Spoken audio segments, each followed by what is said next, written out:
ay rated PG. Patnubay at gabay ng magulang ay kailangan sa mga batang manonood.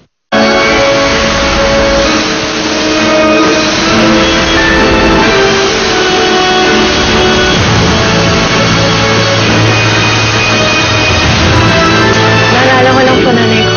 Alam niyo po, tinuruan din po niya ako maging mabait. Lalo na po sa mga tao. Kahit hindi po kaganda ang trato nila sa amin. Ay, kulang ka pala. Kaya naman pala, mabigat yung nasa likod mo. Next time kasi, huwag mo hayaang pakalat-kalat yung pamilya mo, ha?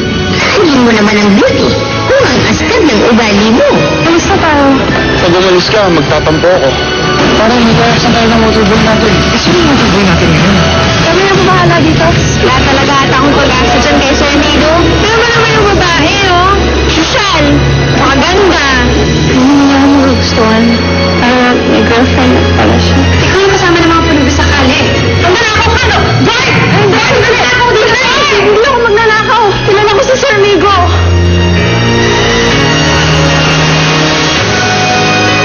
Nagkakamali po kayo, miss. Hindi po ako magnanakaw. Hindi ako magnanakaw. Explain to me, bakit na sa'yo yung gamit ni Nico? Hindi ako dito.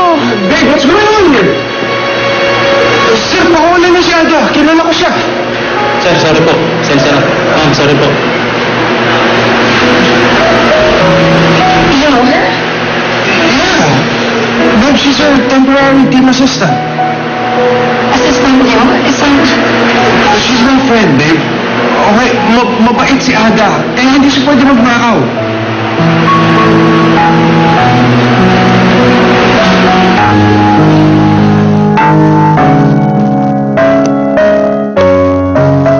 Sige, pare, ingat. Next practice, ha? Ingat. Nico, akala ko ba sabi mo temporary lang? Bakit? Di ka ngayon tuloy mo siya ng trabaho. Well, babe, she needs a job. And after today, maganda naman yung ginawa niya sa trabaho niya eh. Mga sana nga okay siya. You know, I'm just worried about you. She's a virtual stranger. True, pero malaki na yung tulong niya sa akin. She practically saved my life. Kung hindi dahil sa kanya, malamang wala na ako dito ngayon. Siguradong hindi ako nakakalaro. Kaya malaki ang utang na loob ko sa kanya, babe. Tulad na lang ng utang na loob ko at ang family ko sa'yo. I'm sorry. Pero naman sa akin sinabi yan eh. Oh, it's fine. I'm just glad na meron mga tao na tulad yun ni Ada sa buhay ko. If it wasn't for your family, malamang hindi na rin kami nakaahon dun sa business namin. Sigurado naghihirap kami ngayon. Malaki din ang influence ng dad mo sa career ko. Anyway, I'll go to Ada first, okay? I'll talk to her. Alright, thanks, babe.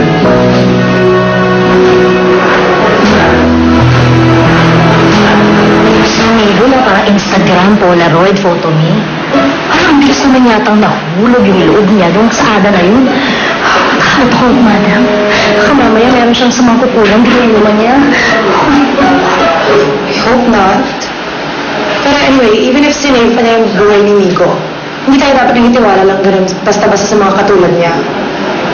Of course. Malaki rin kasi yung pera and invest ni Daddy para ma-manage yung career ni Nico. You know, he's practically like our property. And our property pinaghihirapan. Dapat, hihirapan.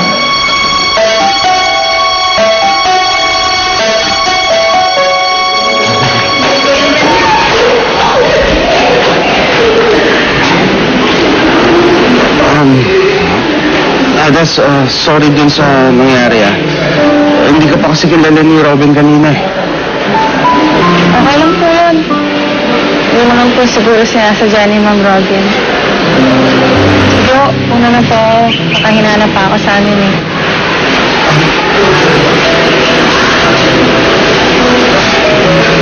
Sorry. Naisip ko lang kasi. Hindi ba naghahanap ko ng trabaho para makatulong sa tatay mo? Well, you did a good job today.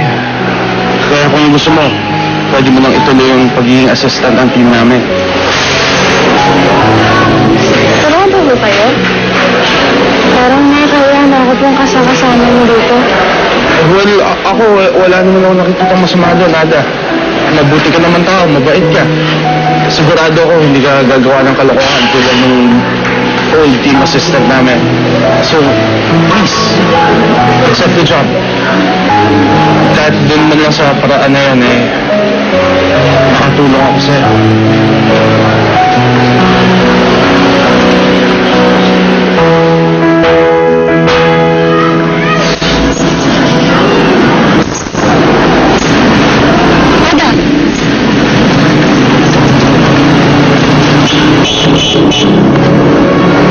Ano po kailangan niyo? Pasensya sa nangyari kanina, ha? Hindi ka naman magkakilala kay Migo. Kalimutan na po natin yan. Okay lang po yun. You know what? Hindi na kasi iba sa akin si Migo. Kaya gusto ko, kilala ko yung mga nakakasama niya. Ikaw, taga saan ka ba? May pamilya ka pa? Anong trabaho ng magulang mo? Malapit lang po kami sa Quiapo. Yung tatay ko po walang trabaho. Yung nanay ko po wala na rin po eh. So, ikaw ang inaasahan ng pamilya mo? Gusto ko lang po talaga makatulong. Pero huwag po kayo mag-alala. Sanay naman po ako sa trabaho. Tsaka masyaga po ako. Yun po kasi yung tinuro ng nanay ko sa akin. Na kapag may pinagkatiwala na trabaho sa akin, kailangan ko pong husayan at sitagan. Tapos na maging mabait ka ha, magkakasundo tayo. Salamat po. Salamat po. Bait po pala kayo, no? Sige po, una na po ako. Okay. Salamat po na. Sige.